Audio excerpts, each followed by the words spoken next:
એક ભાઈની ઘરે 20 દિવસ મહેમાન રોકાણો, 20 દિવસ. તે ગરધણી આવ્યો, ગરધણી આવીને એના મકાનનો દસ્તાવેજ દેખાડ્યો. આમ એ કે જોતા દસ્તાવેજ કોના નામનો છે? તો મહેમાન કે આ તો તમારા જ નામનો છે. મારા જ નામનો છે ને? તો કે ઠીક, મારે એમ કે હું તમારી ઘરે મહેમાન થઈને આવી ગયો. અને બેગ છે ને ચાવડા સાહેબ, મોબાઈલે માણસને હાવ મારી નાખ્યો. આ મોબાઈલમાં ઘણા જોયો તમે, રોડે નીકળીએ ને તો ગાડીમાં 3 જણા આમ કરતા જ હોય. આપણે ગાડી ફાટ દઈને વી જાય એટલે જોઈ લેજો, આમ રેલવે સ્ટેશન આમ એક જણો આમ કરતો કરતો પોતાના જે એપાર્ટમેન્ટમાં રહેતો હતો, 10-15 માળનું હતું, એ આમ કરતો આમ લીપનો બટન દબ્યું, લીપ આવી ગઈ. એમણામ જઈને પાછો એના ફ્લોરનું બટન દબી દીધું, લીપ ઉપડી ગઈ. રસ્તે કોકે પાછું વચ્ચે કોઈ બટન દબ્યું ને તો લીપ ઊભી રહી. એટલે આ ભાઈ આમણામ કરતો કરતો નીકળી ગયો. એનો જે ખૂણાનો ફ્લેટ હતો, જે માળે, એ જ ફ્લેટમાં ન્યાય હતો અને દરવાજો ખુલ્લો હતો. સીધો સીધો બેસી ગયો. તો ઘરે રૂમમાં તે જે બેન હતા એ આમ એ આવીને બેઠો એટલે સીધું પાણી લાપ્યું, એટલે એ ઓલો પાણી આમ પીધું. થોડીક વાર થઈ ત્યાં જે ફ્લેટનો માલિક હતો, આ તો 5મા માળે, ઓલાને 8મા માળે જવાનું હતું, પણ ખરેખર 5મા ફ્લોરમાં આવી ગયેલો. તે જે 5મા ફ્લોરનો મેન માલિક હતો ને એ આમ જ આવ્યો. એને આવીને ઓલા ભાઈને જોયા, સોરી મારે ખોટા ઘરે આવાઈ ગયું. બોલો હવે આમાં તમે કરો હું મન કયો તમે? પછી એની પત્ની દોડી ડોગ, આ જ ઘર આપણું છે, ઓલો હમણાં આવી ગયો. જે તમારી મતિ અને બુદ્ધિને એક બાજુ લઈ જાય એટલો બધો કોઈને આગ્રહ ના રાખો. કારણ કે આ મોબાઈલનો આગ્રહ થઈ ગયો. હવે એ તો હવે આ બધા મોબાઈલ આવ્યા, શરૂઆતમાં તો બ્લેક એન્ડ વ્હાઈટ આવતા. હા, સૂટો મારો તો કોકને લોહી નીકળી જાય. અને ગામડામાં તાજા ફોન આવ્યા ને, તો ગામડાની બહેનોને ખબર નહોતી આમાં કેસેટું વાગે એમ. તેને પતિને ફોન કરતા ને તો કારણ કે એટલા બધા ટાવર નહીં, એટલે વધારે કેસેટ વાગે. એ આપકા કોલ નહીં લે શકતા. હવે એ બેનને સાંભળવા મળે પછી શું થાય? ઘરે આવે એટલે સીધો ઝપટ બોલાવે, એ બેન એ હતી કોણ? અને મારો ફોન લેવાની ના પાડે, હતી કોણ? અરે કે પણ કેસેટ એવી થોડી કેસેટ વાગે. એ સમજાવવામાં અઠવાડિયા વયા જતા હતા. આ મોબાઈલે કંઈક ના ઘર ભાંગી નાખ્યા. પણ જીવનની અંદર પહેલો એલો પરિચય થાય તો માણસની વાણીથી પરિચય થાય છે. પ્રથમ શબ્દ લાગે છે વાણી. પહેલી મુલાકાત થાય. અહીંથી કદાચ ગાંધીનગર સુધી એક સાથે ગાડીમાં બેસવા મળે, અથવા તો કોઈ પ્રસંગમાં થોડી વાર કલાક બેસવા મળે અને સામસામા વાતું કરી લ્યો, તો સાંભળી લેજો, કાયમના સંબંધી થઈ જાવ ને એવો સંબંધ. બેની વાણી હરખી હોય તો. બાકી ફ્લાઇટમાં જતા હોય ને જો આપણી બાજુમાં કોઈક એવો ભટકાણો હોય, હવે એમાં અમારે તો ઉજાગરા જ હોય, અને એમાંય સાહેબ થોડુંક ઉપર જાય ને પછી તો ન ઊંઘવા દે તો ઊંઘ આવે. અને એકવાર મારે આમ નીંદર આવી ગઈ, અને એ ભાઈએ જે મને કોણી મારી, એ સીધો સોરી ભાઈ, કઈ ઓળખતો નહોતો.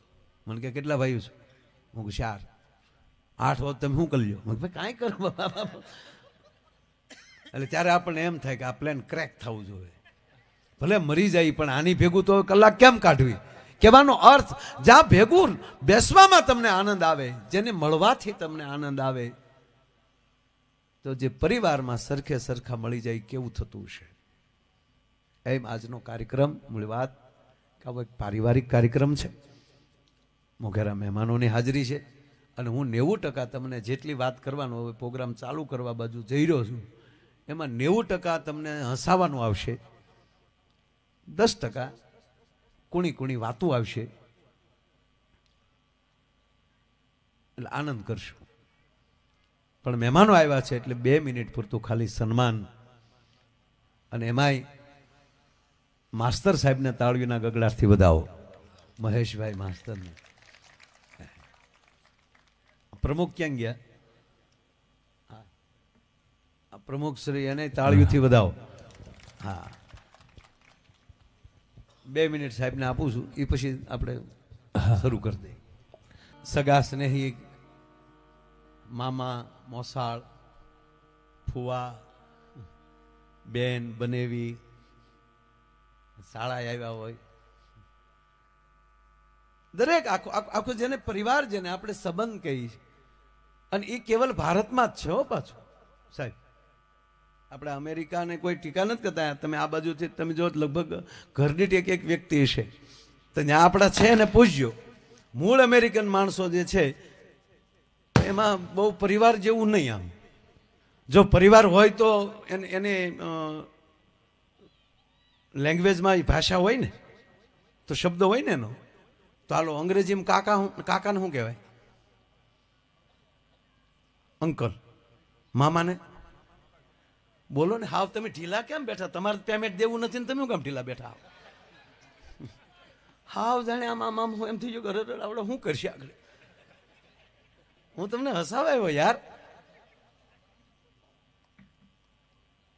કાકાને અંકલ, મામાને અંકલ, ફુવાને માસાને. હવે કોકે કીધું મારા અંકલ આવ્યા તો આપણે કોની ઘરે મોકલવા? સમજવા શું? એનો અર્થ એ થયો કે ત્યાં ફેમિલી નથી. આંટીમાં આખો લોટ આવી જાય. કાકી આંટી, માસી આંટી, ફઈ આંટી. છે અંગ્રેજીમાં પાટલા હાહુનું સ્પેલિંગ બતાવે કોઈ? હાઠુભાઈ નો સ્પેલિંગ લ્યો, કરો અંગ્રેજી હાઠુભાઈ. મારો કહેવાનો અર્થ એ છે કે એક ભારત જ એક એવો છે ને, એમાંય આપણી ગરવી ગુજરાત. આપણા જે સંસ્કાર જે છે, એક નાનો એવો પ્રસંગ હોય તો આખો પરિવાર હિલોળા કરતો હોય છે. એટલે આ જે સંસ્કાર લઈને બેઠેલા છીએ, આપણે કુળદેવી છે, આપણે ગુરુ છે, આપણે ઈષ્ટદેવ છે,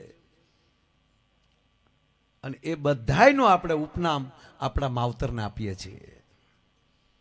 આપણી મોટામાં મોટો દેવ કોણ? આપણો બાપ, જેણે આપણને જગત દેખાડ્યો. ઘણા દોઢા સુધરી જાય ને જીતભાઈ, પછી કે પપ્પા તમને ખબર ના પડે. પપ્પાને ખબર પડતી હતી એટલે તને ગુગા મોટો કર્યો, નકર તને ઘોડિયામાં તો તેથી મીંદડા નો આપી દે.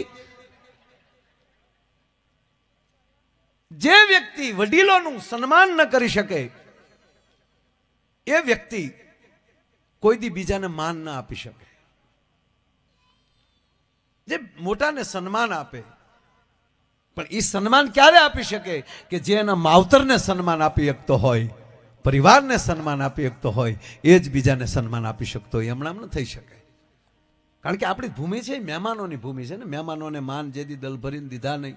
એ પાછું કહું તમને, મેં જેટલું માન મેળવે એને મહેમાન કહેવાય, નહીતર માવઠું કહેવાય. મહેમાન એટલે કોને કહેવાય? આ આવ્યા ને આ ગયા. પ્રસંગમાં આવ્યા, પ્રસંગ ઉકલ્યો, પેલા નીકળી ગયા.